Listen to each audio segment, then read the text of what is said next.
I'm Jason Coffe. I work for the New Mexico Department of Transportation in the Planning Division, and my team oversees the Highway Safety Improvement Program. We also work on freight and technical planning, and I'm here this morning to talk about 5 related but separate sort of initiatives that are taking place within the NMDOT that are related to transportation safety. So first I'll talk about our Target Zero initiative. I will then talk about Complete Streets, which is another initiative that's ongoing within the DOT. I'll talk a little bit about safety data and a new tool that we have to analyze safety data, AASHTO Safety, and I'll touch briefly on our update process for the Strategic Highway Safety Plan and some activities related to the Highway Safety Plan. So that sounds like a lot of material, and it is. So get ready. Thank you again for the opportunity. Let's see if I can make this work. Okay, perfect. So as I mentioned, we're going to talk first about Target Zero. And Target Zero is an initiative that was kicked off by a House memorial in 2023. And it is modeled after Vision Zero, the Road to Zero, and other Target Zero programs. And you may or may not have some familiarity with those terms. Essentially, it's a commitment to reducing fatalities to zero by 2050. And that is a very lofty goal. And many people have rightly questioned whether it's possible or not, and I can't tell you for sure whether it is, but I can tell you it's not possible if we don't try. So that's an initiative that the department has been undertaking. We're sort of in year 2 of it, and it's far-reaching. So you can see here a little bit about what Target Zero initiatives are aiming to do, and really, it's just about safety for all users. Everybody gets home alive. All trips, all modes, and it requires a bit of a mindset shift to get into the space of thinking this is even possible. And one of the key elements of Target Zero and just this sort of mindset shift, and you'll see this graphic again in another slide further in my presentation, and I'm going to spend a minute just talking about this. Some of you may be familiar with it, I hope so. For some of you, it may be new. And this is the safe system approach. So the safe system approach is a holistic way of thinking about transportation safety. And you can see the words around the outside of the circle are the principles, and the wedges of the sort of circle, the sort of pie-shaped wedges, are the elements. And all of the principles and elements work together. So crucial to the principles are that humans make mistakes. Humans are vulnerable. Responsibility is shared. We have to be proactive. And redundancy is crucial. And key to it is that death and serious injuries are unacceptable. So if we're working from those principles, we then have these 5 elements: safer vehicles, safer speeds, safer roads, post-crash care, and safer people. And so that's a sort of holistic way of thinking about transportation safety that the New Mexico Department of Transportation is embracing through this Target Zero initiative. And again, as I mentioned, you'll see this again because it is impacting other elements of our work as well. So you might be thinking, well, the DOT doesn't do all these things. We don't make vehicles. We don't provide emergency services and post-crash care. We can't control what people do. We build and maintain roads, and that, of course, is our bread and butter, and that's where we directly connect to the elements of the safe system approach. But bringing this holistic approach in, we think more clearly about how all these things are connected. And maybe we don't make vehicles, but we need to be ready for the vehicle technologies that are coming.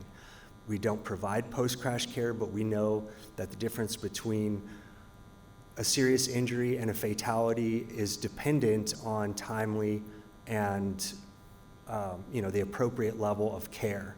And those can be challenging things in our state because it's a big state and you're not always close to the medical services you need if you're in a serious crash. So we as the DOT don't provide those services, but they are critical to us making our goal of 0 fatalities by 2050. So that's a bit on the safe system approach, and hopefully there'll be some time at the end of the presentation for some questions if you have them. This may be new to folks. It's something that the Federal Highway Administration in the current Infrastructure Investment and Jobs Act has been promoting, and the DOT has found it useful in our work as well. Okay, so really Target Zero is just to bring everything together. That's, I think, what this slide is showing, is just we're going to bring it all together with safe system approach and do our best to reach our goal of 0 fatalities by 2050. So here are some of the key principles for the Target Zero initiative, and you'll see at the end I have contact information for our executive director for the Target Zero initiative. She was unable to attend this morning, so you can direct any more questions or comments to Amy Whitfield. I'll provide her contact information, and you can see here what these 4 key principles are. Really, that safety and human life come first. We want a data-driven approach. We're going to consider equity and, really importantly, accountability.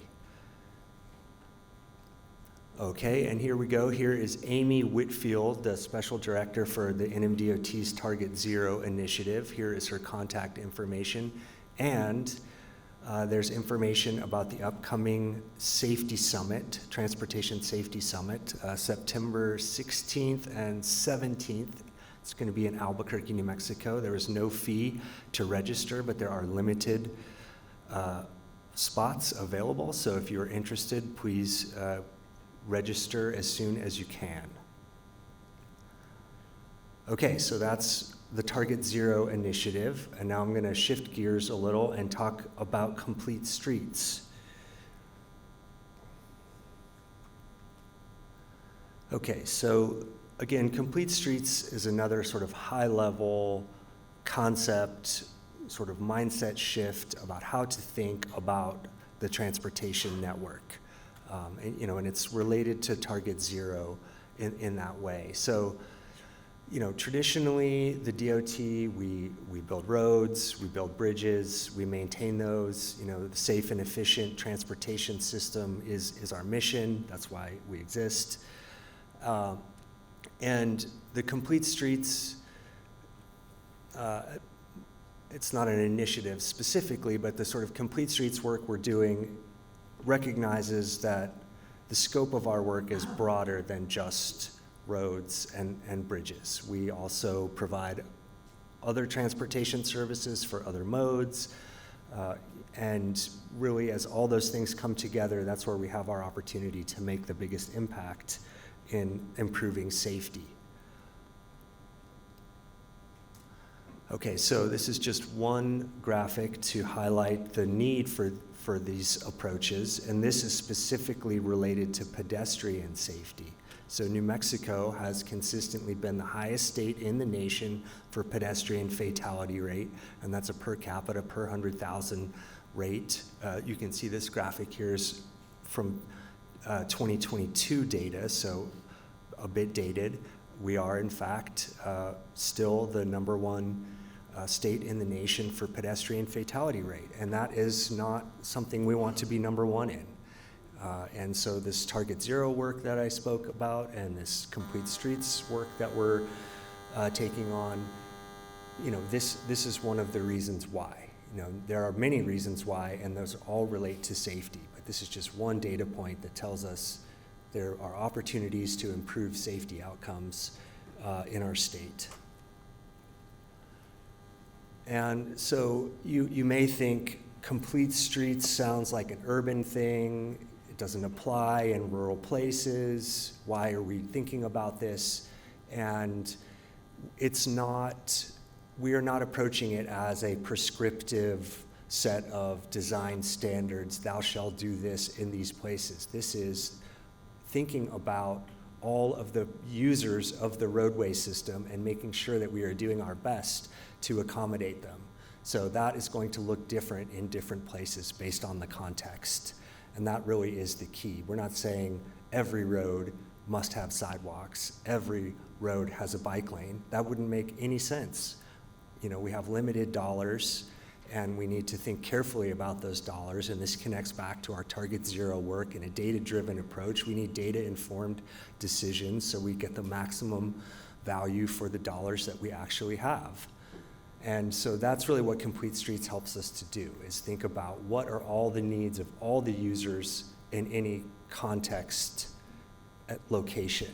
So it's going to look different in a place like the image you see on the screen here. The interstate is not ever going to look like this. So you can see some of the elements there of what we're doing in our Complete Streets work. It's internal facing. It's about our DOT processes. How are we making decisions? What information are we considering when we're making decisions? And really, how can we get the best outcomes? Because you may think, again, sort of pedestrian safety, what does that have to do with the line of work that you may be in? The roads are safer for every user if they're predictable and you know where everybody is supposed to be. So again, we can't control human behaviors, but we can set ourselves up for success by providing the facilities that are going to meet the needs of the people who are using them in the context in which they're using them.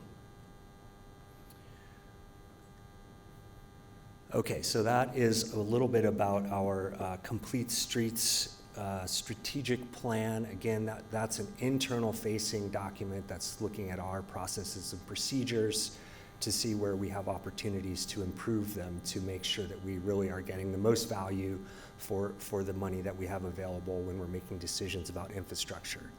And so one of the elements of this work is a quick build guide. Now, quick build and transportation don't go together well because the timelines generally are very long for transportation projects, transportation infrastructure projects. We leverage a lot of state dollars to leverage federal funds to build, maintain roads, bridges, all the infrastructure that the state owns and maintains. And those timelines are long. So it can be 5 to 10 years from the identification of a problem to actually getting something constructed and open to traffic. So every state is grappling with those timelines. So we are looking for opportunities to find quicker, smaller interventions that can help us to meet these broader goals like Target Zero and providing a more complete and holistic network. And we are also in the same team that's working on this Complete Streets work. They work on our active transportation program. So, this is bicycle, pedestrian infrastructure specifically. And, again, we have the highest pedestrian fatality rate in the nation. So we see that there's opportunities to improve those safety outcomes. And we're going to be working on a new active transportation plan that's going to take this holistic approach to bring together other plans that exist separately. We have a bike plan, we have a pedestrian plan. They're all going to come together into this active transportation plan and be responsive to our Target Zero work and think about Complete Streets. Okay, so again, we're going to shift gears a little here. This next set of slides is going to talk a little bit about our crash data and the state's traffic records system for the crash data, and a new tool that the department has brought on board, which is called AASHTO Where Safety. And AASHTO is the American Association of State Highway and Transportation Officials. It's sort of the industry group for state DOTs. And through a technical services program that AASHTO has, a number of software platforms are available to states since all state DOTs are basically trying to solve the same problems. So There's software for construction management. There's software for all kinds of different processes that all state DOTs are engaged in, and safety is one of those. So we're excited to have this new tool. We're sort of just figuring out how it works into our workflows, and it's already been a good resource for the district staff to have at their fingertips on their desktop the ability to do some safety data analysis. Okay, so this is just a little background on the statutes related to the crash records. So a crash report is required for a crash resulting in more than $500 worth of damage. And sorry, I haven't memorized these, so I'm looking at them with you all too. So we have to publish and tabulate the data. You can see the second New Mexico statute there. And for us at NMDOT, we have a traffic records unit. This is the repository for the crash records that come from law enforcement throughout the state. There are some gaps in that whole system, and we could go on a whole talk about that, but we won't today. So key information is that the state contracts with the University of New Mexico to be the stewards of the crash database. So crash reports are received by the state.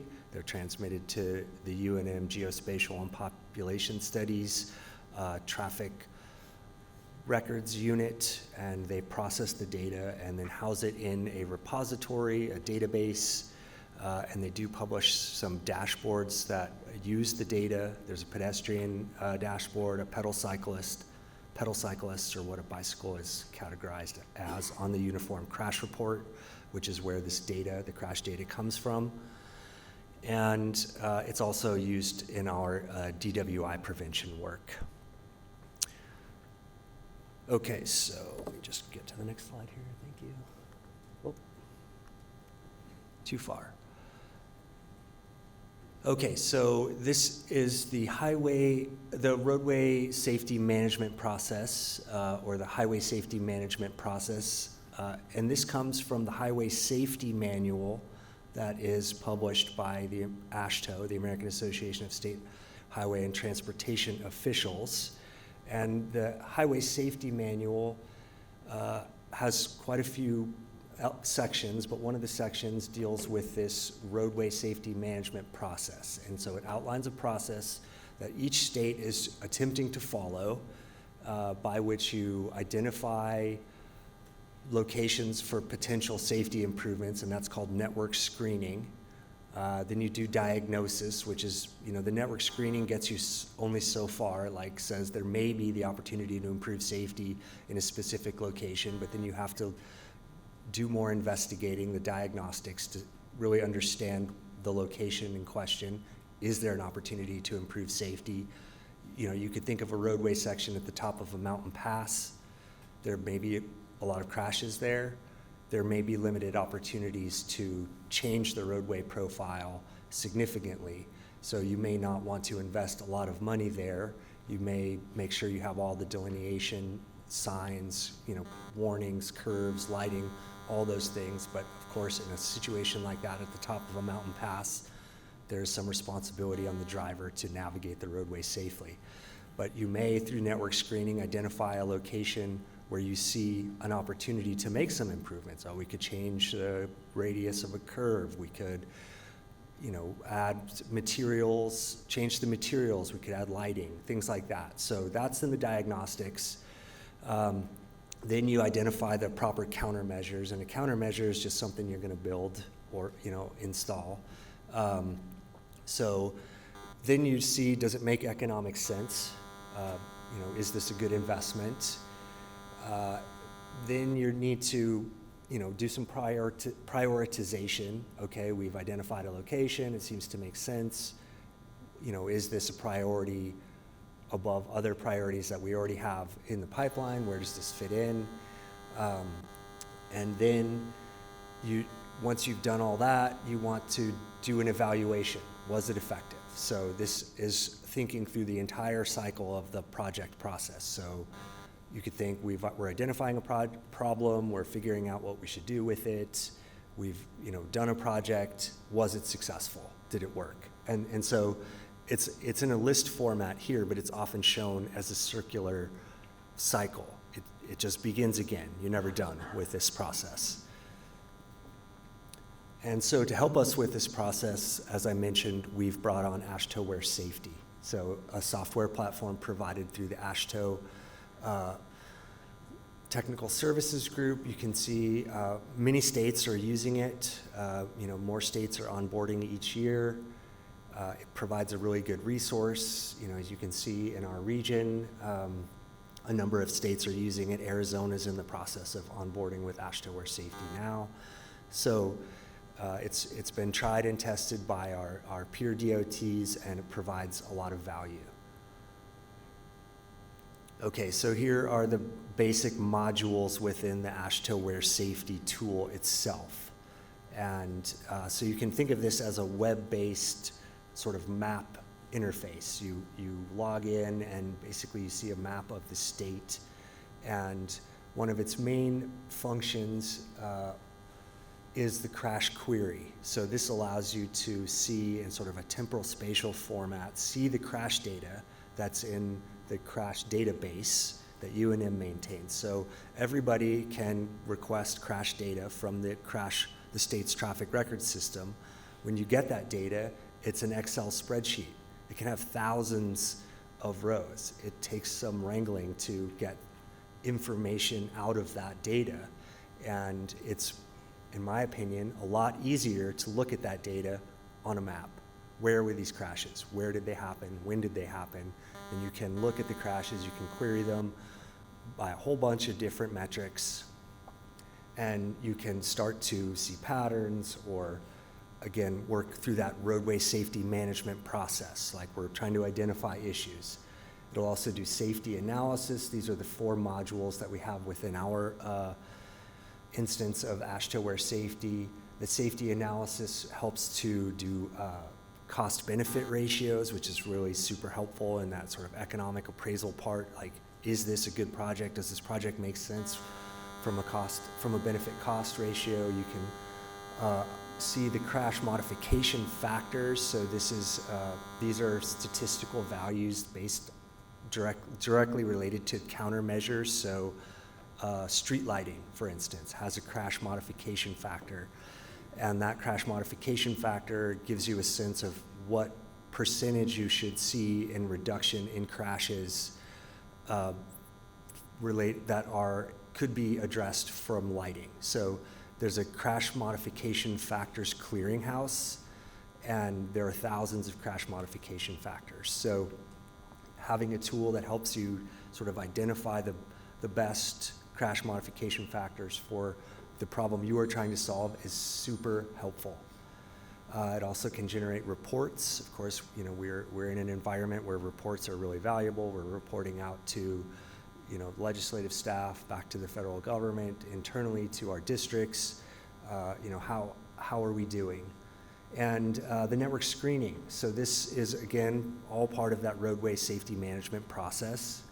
Network screening is a statistical analysis of a roadway network, and there are sort of different levels of it, and I won't go too far into all the details, but it essentially models your roadway network based off of a model roadway network. So think 4-lane divided highway. So that roadway type has been modeled through the Highway Safety Manual, and then the network screening compares the values and performance of the segment on your network to that model network, and tells you have more crashes than expected for this roadway type, and it's based on segments. And we could get into the weeds here pretty fast and the statistical analysis stuff, and I'm not sure there's a lot of value for us this morning in that, but there are lots of different ways to do this statistical analysis. in my opinion, it's very complicated, and like I cannot make the math work without the tool. So this tool really is super helpful because it's very complicated statistical analysis that personally I am not capable of doing. I'm sure many of you are, but I really need to rely on a tool like this that can sort of crunch the numbers for me and give me values that I can then work into our decision-making process again, so we're making data-informed decisions about how to invest resources. Okay, this is just a image of the interface from the crash query. So, you know, you can just see here by looking at this that there are quite a few different attributes that you can see for any location or any crash. You know, this was a circular selection highlighting an intersection. You can do segments. You can define the geography that you want to use for the query however you want. You could look for heavy truck involved crashes. You could look for pedestrian crashes. You could look for motorcycle involved crashes. You can really get pretty fine-grained in what you're looking for in your queries using this tool. Okay, and a little too excited there. So network screening, this is just an image of results from a network screening. And you know, you can see the geography here. And it provides you a list, which is on the right-hand side of this image, ranked by whatever performance measure you're using for the screening. So again, we could go down a rabbit hole of talking through all these performance measures, but just know that there are different performance measures. So you can use equivalent to property damage only, which is an observed metric that essentially weights the severity of a crash higher. So a fatal crash has a higher value than a property damage only crash, and it gives you values based on that. So it helps you locate segments of roadway that have more severe crashes. And so we're talking about our target zero work. We're aiming to reduce fatalities to 0 by 2050. So we need to think pretty seriously about this kind of analysis. Okay, and this is the safety analysis example. I did not generate this, so I'm not going to be able to speak too clearly to what is specifically shown here, but you can see here the location, you know, a number of mileposts on US 62, so we're looking at a 1 mile segment essentially, and it'll show you the crashes by severity. So you might see here at the bottom left of the screen, you see this KABCO. That's called the CABCO rating. Every crash is assigned a value from that rating, which is based on the severity. So K is killed, A is suspected serious injury, B is serious injury, C is suspected injury, and O is property damage only. And so those values are assigned at the crash by the responding law enforcement agency, and then double checked through our traffic records system. Okay, this is the safety analysis again. This is sort of the next steps. It can help you identify the countermeasures. So you can see on the top, roundabouts, reduced left turn conflicts, speed safety cameras. You know, speed safety cameras are fairly controversial. They're not widely deployed in New Mexico. Really only in the Albuquerque area are there any speed safety cameras on any DOT facilities, and that's through a City of Albuquerque program that they're running that District 3 agreed to participate in.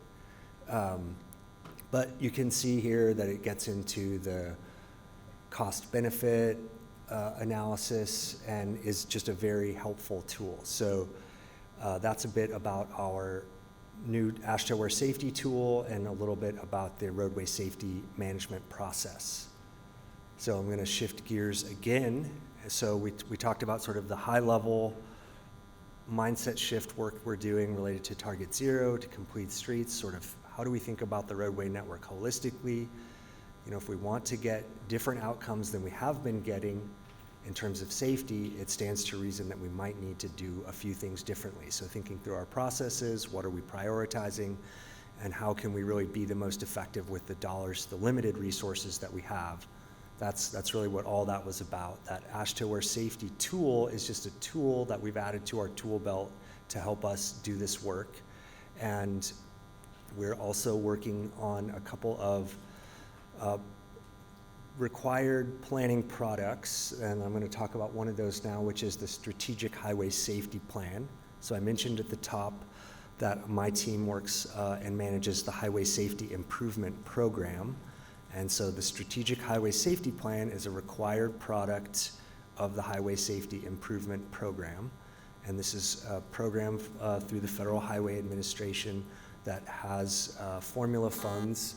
So New Mexico is apportioned a certain amount of funding each year through the Federal Highway Administration to use only for safety projects. And so they have to be, there's certain eligibility criteria, and there are sort of three main components of the Highway Safety Improvement Program.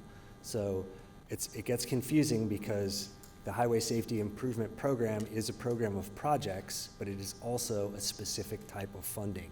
So we have to do this analysis, the roadway safety management process that we just were talking about, and that generates the data we need to be eligible to use the funding for safety projects. And we often add the money to other projects. So you're doing a big mill and fill on a road, and in the scoping process, the designers realize that they need to add some features to meet our safety goals based on the conditions, in the scope. But they only have so much budget allocated, and so they often come to the Highway Safety Improvement Program to fill a gap. Okay, we need an extra $3 million to install these safety-specific features on this project, and that's what we use the funding for. So I mentioned there are three components: Highway Safety Improvement Program, Program of Projects, Strategic Highway Safety Plan, and then the Rail Highway Crossing Program. So that sounds a bit confusing, but those are the core elements of the Highway Safety Improvement Program, and my team manages that. However, the Rail Highway Crossing Program is sort of a sub-program, and that's managed through our Rail Bureau. But enough about that. So the Strategic Highway Safety Plan, one of these required work products of the Highway Safety Improvement Program, we are updating the plan right now. This New Mexico DOT SHSP.com is our project website. So you can go to this website and see information about the project, where we are in the process. You can sign up to be on our email distribution list for upcoming meetings, and we have a lot of really helpful safety resources on this project website as well. So New Mexico DOT SHSP.com. Okay, so what is it? It's a part of the Highway Safety Improvement Program. It's a statewide plan, and it identifies strategies to reduce death and serious injury. It's supposed to be a multidisciplinary, multi-agency process, so we're always looking for new partners and stakeholders to engage in the process with us. So I was excited to have this opportunity to speak with you all this morning for that very reason. And of course, with everything, it has to be data-driven. We have to identify New Mexico-specific emphasis areas, and I'll show those in a few slides here. And then it guides our safety funding investments. Okay, so here's just a little bit more about the Strategic Highway Safety Plan and what it includes. It is responsive to our Target Zero initiative that I talked about at the top. It's one element of that Target Zero initiative. We have focus areas. They're really called emphasis areas, and vulnerable road users, tribal communities, and then I'll show all the actual emphasis areas we're proposing for the update. There are 5. And so it's proactive, it's evidence-based, it's most effective when it has multi-agency collaboration.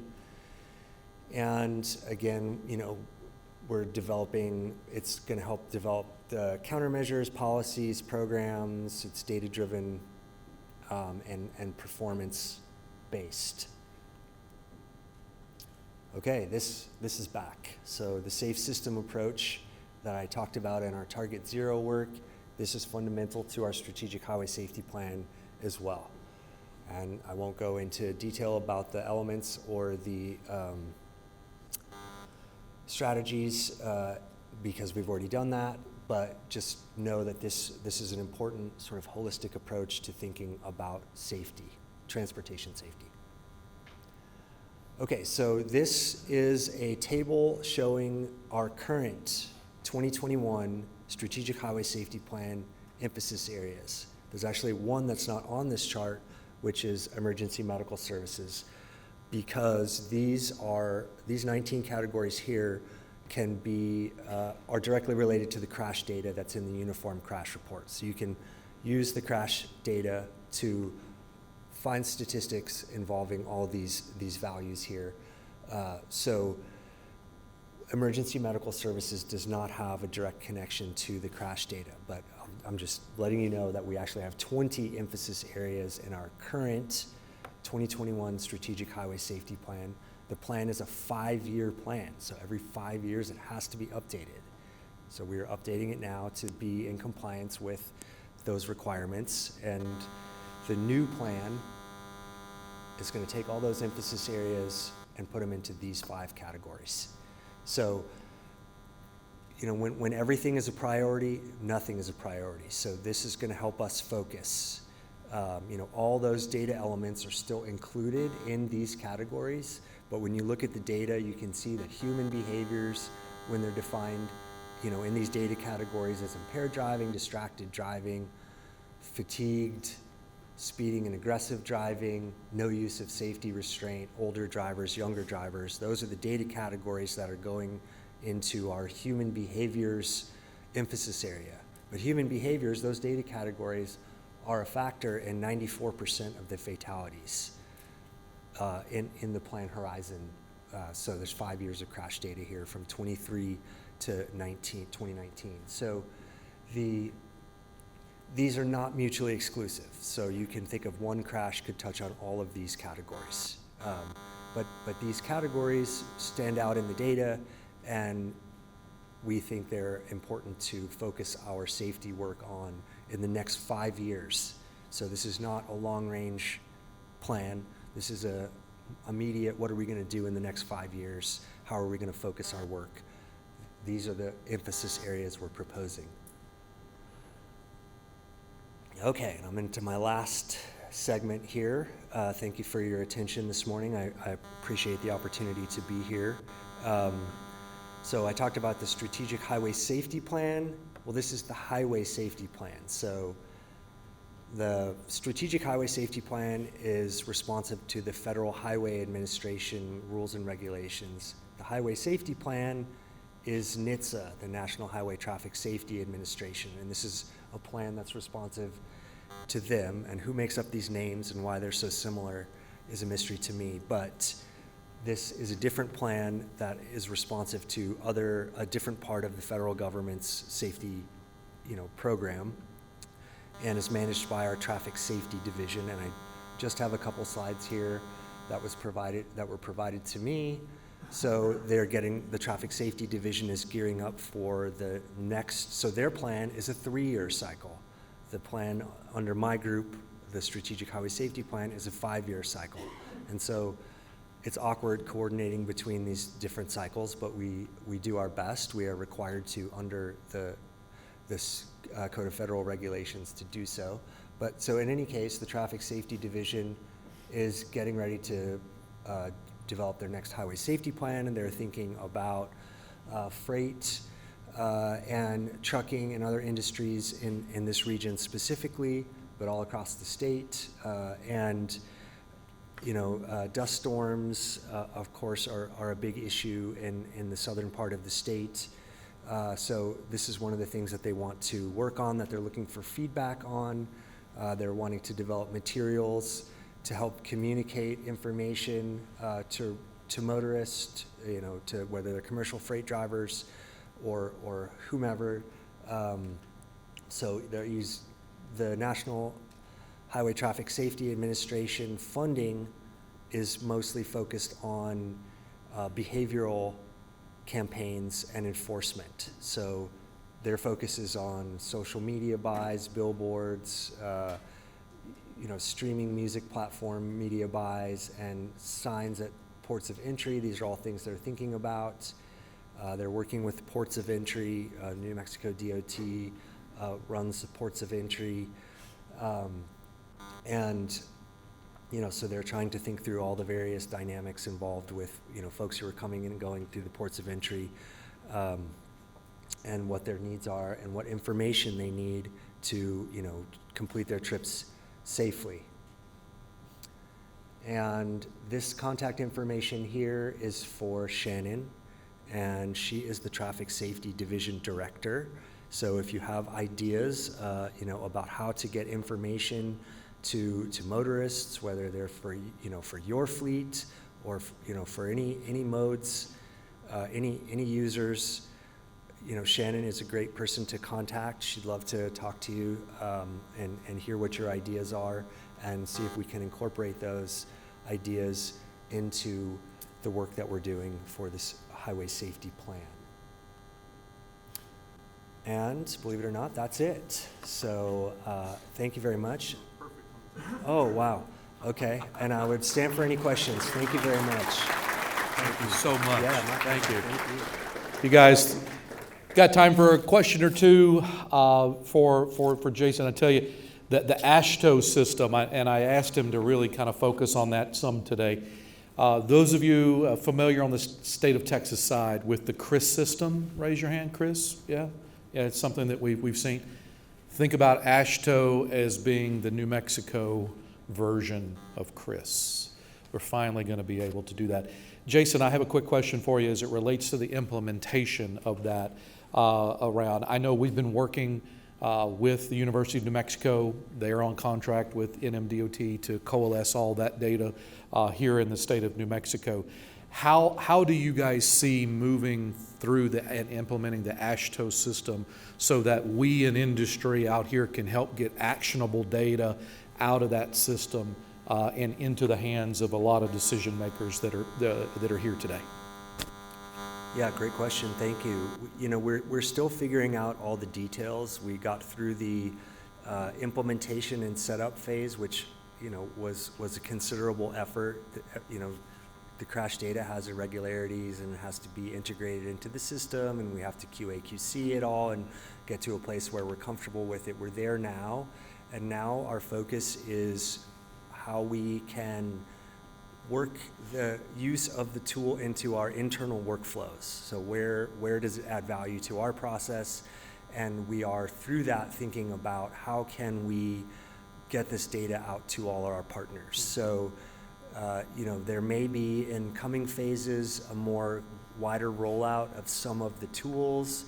It does have a dashboards feature, which we're starting to build out now, which can be customized to show aggregated crash statistics for a whole range of different variables and factors. And so that might be a first step for us as something we can share publicly. Essentially, you could go to our NMDOT website and see this data. So we're working towards that, and I think that will be the first step. But you're right, everybody needs this data to make good decisions, and so that's something that we're thinking about and working through with our Office of General Counsel and just trying to understand what the parameters that we can work within are. Yeah. Everybody loves a good lawyer. Thank you for that. I appreciate it. Jason, thank you so very much for taking the time to be with us today. It was an incredible presentation. We look forward to diving into all of that information and look forward to you hanging around and maybe over the lunch period you can answer so many individual questions that folks may have. Yeah, certainly. Thank you very much. And I brought some giveaway materials that I left in my vehicle, but I'll go get those and bring them in. So I'll find a place, I'll give them to you and you can, or your staff, and we can make sure that folks can take away some cool stuff that the DOT is offering. Cool stuff from DOT. You can leave it with Deirdre in the back. Okay. Bring it on in. We'd love to have it. Thank you very much.